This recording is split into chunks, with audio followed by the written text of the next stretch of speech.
بسم الله الرحمن الرحيم. السلام عليكم ورحمة الله وبركاته. معكم قناة من يوميات أبو أيمن وأم الخير. إذا كنتم من المتابعين الجدد وأعجبتكم القناة اضغطوا على زر الاشتراك وفعلوا الجرس ليصلكم كل جديد. حبايبنا، سنتحدث اليوم عن موضوع جديد وهو طريقة علاج الصعوبة في التنفس أو ضيق التنفس بالعسل والأعشاب الطبيعية، والموضوع جاء بناء على طلب من بعض حبايبنا المشتركين. لنبدأ بالعسل. من المهم أن يكون من مصدر موثوق وليس مغشوش حتى تكون النتيجة مضمونة. يعد العسل أفضل علاج لمن يعاني من ضيق التنفس بدلا من وصف المضادات الحيوية والأدوية الأخرى والتي غالبا لها آثار جانبية.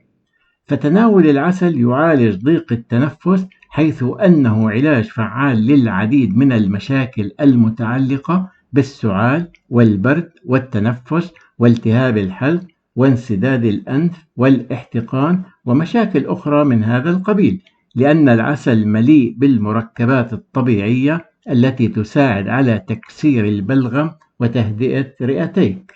والطريقة لأخذ العسل طبعا هي كما ذكرت في القرآن الكريم: بسم الله الرحمن الرحيم: يخرج من بطونها شراب مختلف ألوانه فيه شفاء للناس. صدق الله العظيم. سورة النحل الآية 69.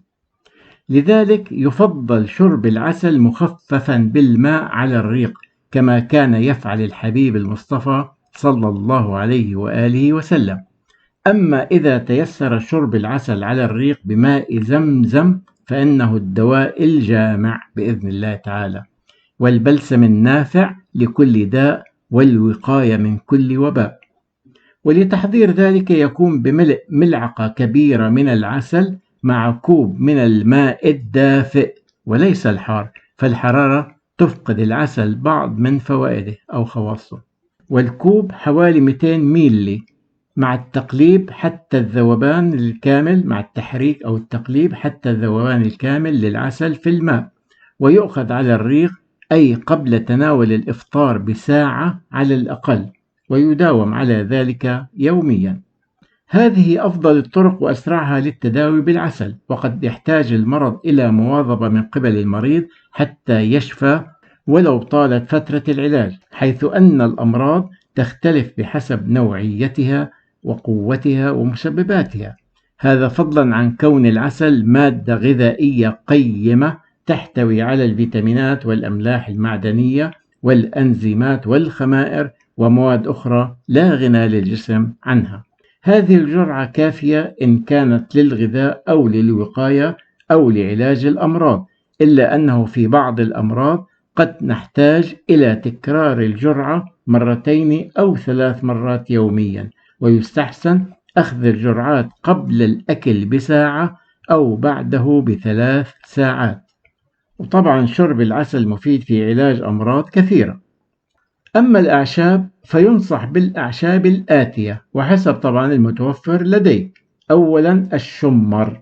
يعتبر الشمر من أهم الأعشاب التي تساهم في علاج ضيق التنفس، حيث إنه يساعد على التخلص من البلغم المتواجد داخل القصبات والشعب الهوائية والناتج عن الإصابة بالالتهابات والسعال.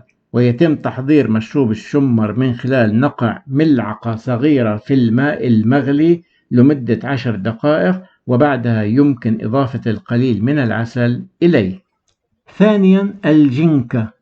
تستخدم تلك العشبة منذ قديم الأزل في علاج ضيق التنفس الناتج عن مشكلات القصبات الهوائية والربو، حيث تساعد على توسيع الأوعية الدموية مما يسمح بتحفيز عملية تدفق الدم خلالها. ويتم تحضيره من خلال وضع إناء به قدر كبير من الماء على النار حتى يغلي، وإضافة ملعقة صغيرة من النبات وتركه لمدة 10 دقائق ثم تناوله.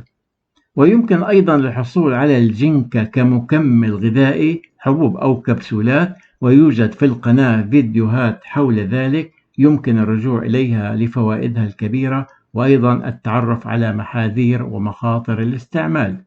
طبعا يفضل استخدام مكمل غذائي من الحبوب أو الكبسولات لأن عياراتها ومقاديرها محسوبة ومدروسة. ثالثا، مشروب الزنجبيل. تتعدد الفوائد الصحية التي يقدمها الزنجبيل لصحة الجسم، حيث إنه يساعد على علاج بعض الحالات المرضية ومنها الشعور بضيق التنفس، فهو علاج فعال لحالات احتقان الصدر والأنف الذي يعد سببا رئيسيا للشعور بفقدان القدرة على التنفس بشكل طبيعي. ويحدث ذلك بفضل خصائص الزنجبيل المضادة لالتهابات الحلق والجهاز التنفسي، كما أن مكوناته تعمل على تثبيط الإفرازات المخاطية مما يسمح بالتنفس بسهولة. ويمكن شرب شاي الزنجبيل بوضع شرائح زنجبيل بكأس ماء مغلي أو تناول قطع صغيرة منه. رابعا، مشروب الزعتر. طبعا الزعتر بأنواعه. يتميز الزعتر بخصائصه المضادة للفيروسات والبكتيريا بسبب احتوائه على مادة الثيمول التي يتم استخدامها كمضاد حيوي طبيعي. ويساعد تناول الزعتر على التخلص من الإفرازات المخاطية المسببة لضيق التنفس، كما يعتبر مهدئا للسعال. ويمكن تناول مشروب شاي الزعتر أو استنشاق بخاره للمساعدة على علاج ضيق التنفس. خامسا، أوراق الجوافة أو الجوافة. تستخدم أوراق الجوافة في علاج حالات ضيق التنفس والسعال الحاد والمزمن أيضا، نتيجة احتوائها على بعض العناصر الغذائية الفعالة في علاج تلك الحالات.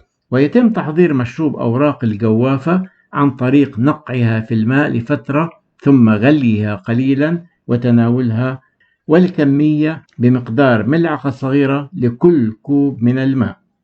حبايبنا، بننتظر رأيكم وتعليقكم واستفساراتكم. دعواتنا للجميع بالصحة والشفاء التام، وإلى اللقاء في معلومة جديدة، والسلام عليكم ورحمة الله وبركاته. حبايبنا، لا تنسوا الإعجاب بالفيديو والاشتراك في القناة تشجيعا لنا لنستمر بنشر المزيد إن شاء الله.